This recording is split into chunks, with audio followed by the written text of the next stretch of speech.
uh, covers the answers to an activity that I asked you to do concerning various clinical scenarios and how they would affect the body fluid volumes and osmolarity. This webinar will also take it one step further, besides looking at what happens to the extracellular fluid volumes and the ICF fluid volumes and the osmolarities, but it's going to ask you what happens to hematocrit and protein concentration.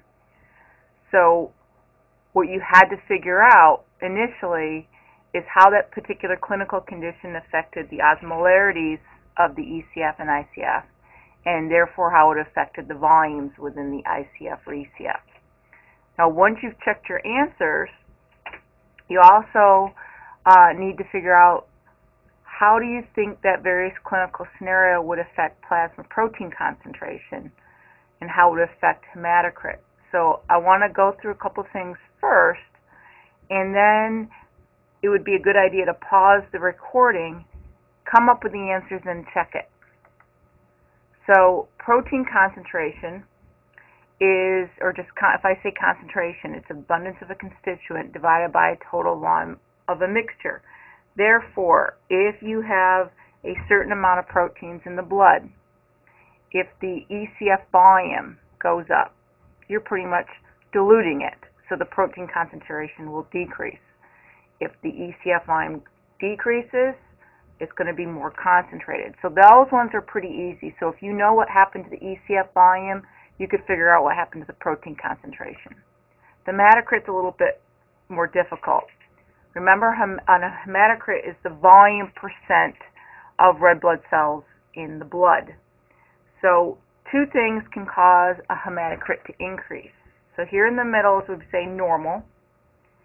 If the volume of your red blood cells, or just the number of the red blood cells, goes up, but you haven't changed the extracellular fluid volume, percentage-wise, you have more red blood cells.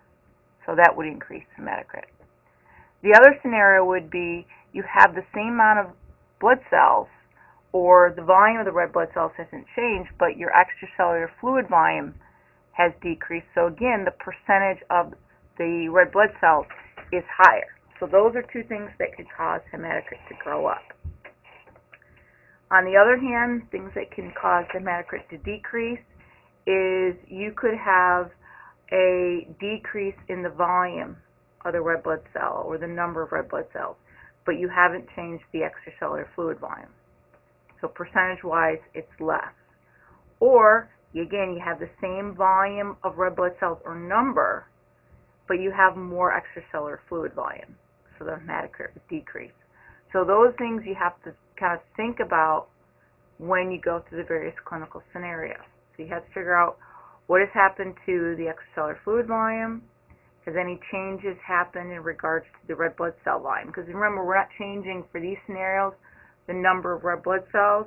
Really is whether or not we change the size or volume of the red blood cells and whether or not we change the extracellular fluid volume. So if you choose to pause now, you can go through those clinical scenarios again and then answer what do you think would happen to the hematocrit and what would happen to the protein concentration. And then you can resume the recording and check your answers. Now, before, obviously I forgot to add this one, is your hematocrit may be unchanged if your red blood cell volume or the number of red blood cells decreases, but also your extracellular fluid volume decreases. So the hematocrit can remain unchanged. Your red blood cell volume or the number of red blood cells increases and your ECF volume increases together, the hematocrit can remain unchanged. Okay, so I forgot to tell you that one. So, first scenario, you have diarrhea. When you have diarrhea, you're losing isotonic fluids. You're losing fluids and electrolytes. So it's a loss of isotonic fluids, so you have no change in osmolarity. So the only thing that you're losing is extracellular fluid volume. Because there is no change in osmolarity, you're not going to have a fluid shift between the intracellular fluid and the extracellular fluid. So this would be the isoosmotic volume contraction. Because of the loss in ECF volume, plasma protein concentration increases.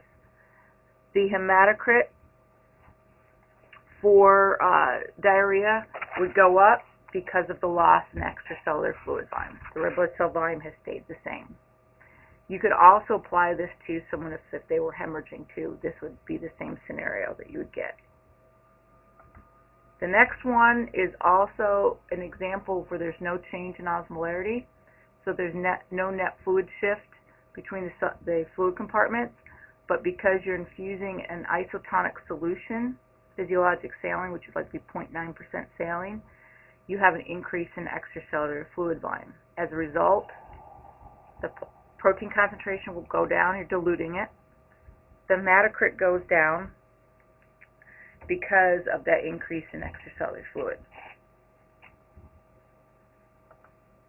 The next one is the syndrome of inappropriate ADH secretion.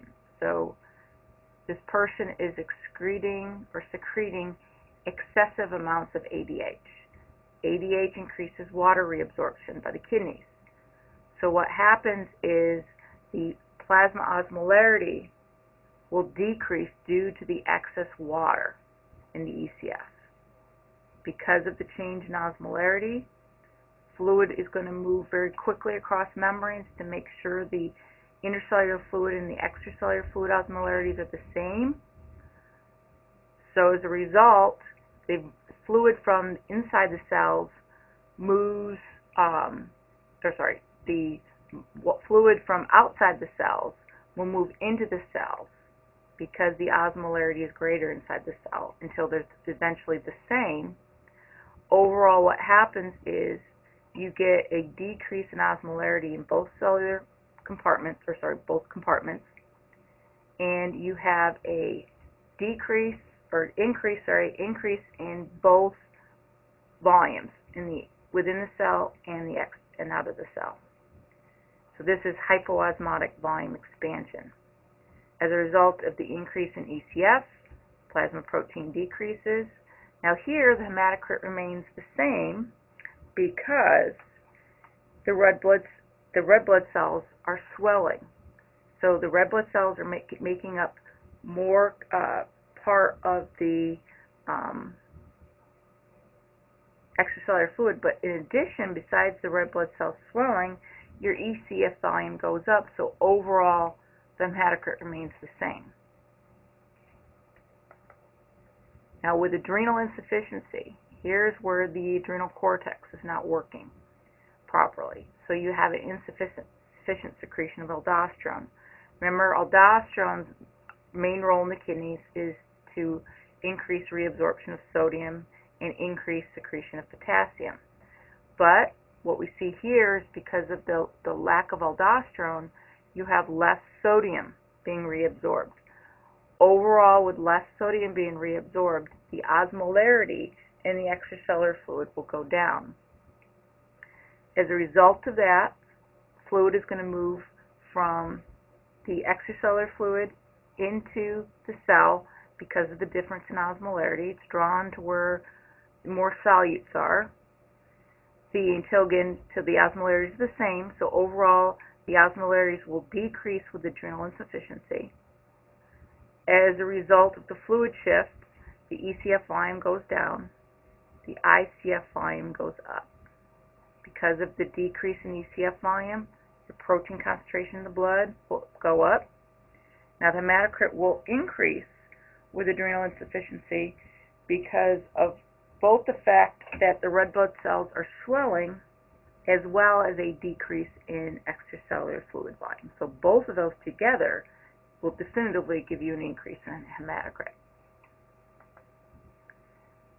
Now, being lost in the desert, so when you're sweating, you're going to lose water. You do lose some electrolytes, but you have much greater loss of water when you're sweating in the desert. And when you do that, the loss of fluid from the extracellular fluid is going to cause the osmolarity of the plasma to go up because you lose more fluid than you do electrolytes. As a result of that change in osmolarity, fluid is going to go from inside to outside the cell until the osmolarities are the same again. what ends up resulting is you've lost fluid from both inside and outside the cells. Overall, the osmolarity has increased.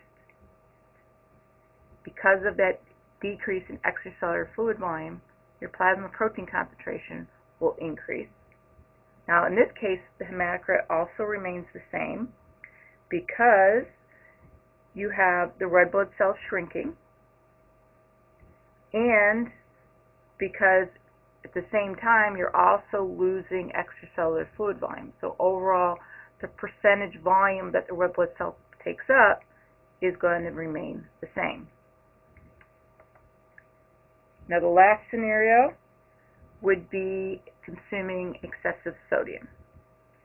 Because of that, your extracellular fluid volume will go up because of an increase in extracellular fluid osmolarity. Because of that increase in osmolarity, fluid will go from inside the cell outside the cell, again, until they're the same. I should say the osmolarities are the same. As a result of that, your ECF volume has gone up, but you've lost fluid from the intercellular compartment. The osmolarities have increased in both. Now, as a result of the increase in extracellular fluid volume, your plasma protein concentration has gone down. Now, your hematocrit has decreased because of the fact that both the red blood cells shrink as well as an increase in extracellular fluid volume. So overall, the percentage volume of the red blood cells that are taken up in the blood is going to be decreased.